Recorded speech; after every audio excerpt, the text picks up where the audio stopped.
তুমি যদি সহজ ইংলিশটা শিখতে চাও, ইংলিশটা বলতে চাও, তাহলে তোমাকে অবশ্যই এই দুটি সেন্টেন্সের ব্যবহার জানতে হবে। ক্যান ইউ, উইল ইউ, এই দুটি স্ট্রাকচার দিয়ে অসংখ্য কথা ইংলিশে বলা সম্ভব। ক্যান ইউ প্লে, তুমি কি খেলতে পারো? ক্যান ইউ রাইট, তুমি কি লিখতে পারো? ক্যান ইউ রিড, তুমি কি পড়তে পারো? ওকে, এভাবে সেন্টেন্সগুলি বলবো। ক্যান ইউ প্লে, তুমি কি খেলতে পারো? ক্যান ইউ রাইট, তুমি কি লিখতে পারো? ক্যান ইউ রিড, তুমি কি পড়তে পারো? এখানে তুমি যে কোনো ভার্বের প্রেজেন্ট রূপটা বলো তাহলেই হবে। ওকে, আর উইল ইউ, যখন এই ধরনের প্রশ্ন করি যে তুমি খেলবে কি খেলবে না, তুমি লিখবে কি লিখবে না, সেই ক্ষেত্রে বলবো will you play or not. তুমি লিখবে কি লিখবে না, তুমি খেলবে কি খেলবে না, তুমি পড়বে কি পড়বে না, সেই ক্ষেত্রে বলবো উইল ইউ। তারপর এখানে যে কোনো ভার্বের প্রেজেন্ট রূপটা বলবো প্লেয়ের পরিবর্তে, তাহলে হবে। আর বাকি সব ঠিক থাকবে। Will you play or not, তুমি খেলবে কি খেলবে না। Will you read or not, তুমি পড়বে কি পড়বে না। Will you write or not, তুমি লিখবে কি লিখবে না। এই দুটি সেন্টেন্স যদি ফলো করতে পারি, অসংখ্য কথা কিন্তু ইংলিশে বলা সম্ভব। ওকে, আজকে দেখব কিভাবে সহজ ইংলিশটা বলা যায়, কিভাবে ইংলিশটা তৈরি করা যায়। তার জন্য অবশ্যই তোমাকে এই ছোট্ট ক্লাস,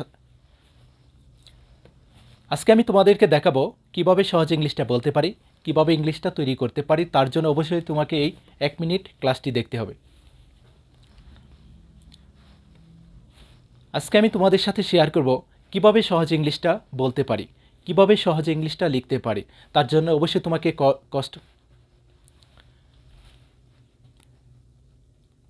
হাই এভরিওয়ান, আজকে আমি তোমাদের সাথে শেয়ার করব কিভাবে ইংলিশটা সহজে শেখা যায়, কিভাবে ইংলিশটা সহজে বলতে পারি। তার জন্য অবশ্যই তোমাকে ক্লাসটি দেখতে হবে।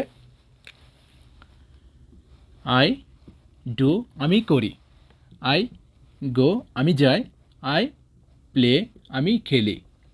ওকে, আই ডু, আমি করি। আই গো, আমি যাই। আই প্লে, আমি খেলি। এখন যদি বলি যে আমি কাজগুলি কি করি না, তখন বলবো I do not. I do not do, আমি করি না।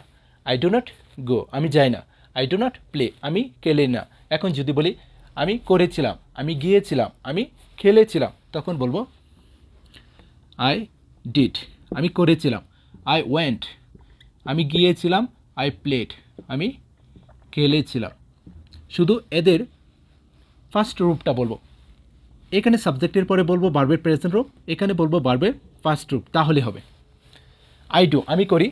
আই ডিড, আমি করেছিলাম। আই গো, আমি যাই। আই ওয়েন্ট, আমি গেলাম। আই প্লে, আমি খেলি। আই প্লেড, আমি খেলেছিলাম। এখন যদি বলি আমি করেছিলাম না, আমি গিয়েছিলাম না, আমি খেলেছিলাম না, সেই ক্ষেত্রে বলবো এখানে ডু নট এর পরিবর্তে বলবো শুধু ডিড নট, তাহলে হবে আই ডিড নট ডু, আমি করেছিলাম না। আই ডিড নট গো, আমি গিয়েছিলাম না। আই ডিড নট প্লে, আমি খেলেছিলাম না। ওকে, আই ডিড, আমি করেছিলাম, আমি করেছিলাম না। I did not go. I went, আমি গিয়েছিলাম, আমি গিয়েছিলাম না। I did not go. I play, আমি খেলেছিলাম, আমি খেলেছিলাম না। I I did not play.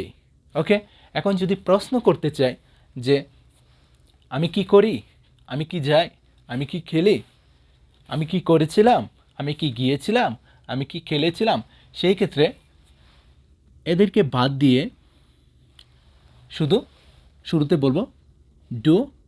যদি প্রশ্ন করি আমি কি করি, ডু আই ডু, আমি কি করি। ডু আই গো, আমি কি যাই। ডু আই প্লে, আমি কি খেলি।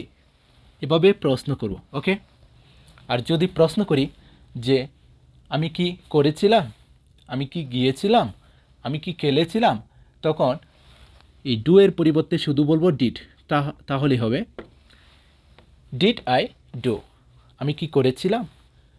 ডিড আই গো, আমি কি গিয়েছিলাম। ডিড আই প্লে, আমি কি খেলেছিলাম। আশা করি ক্লিয়ার। এই দুটি সেন্টেন্স যদি ফলো করতে পারি, অসংখ্য কথা ইংলিশে বলা সম্ভব। ওকে, যখন কাউকে প্রশ্ন করি তুমি কি কোনো কিছু করতে পারো, সেই ক্ষেত্রে শুরুতে বলবো ক্যান ইউ।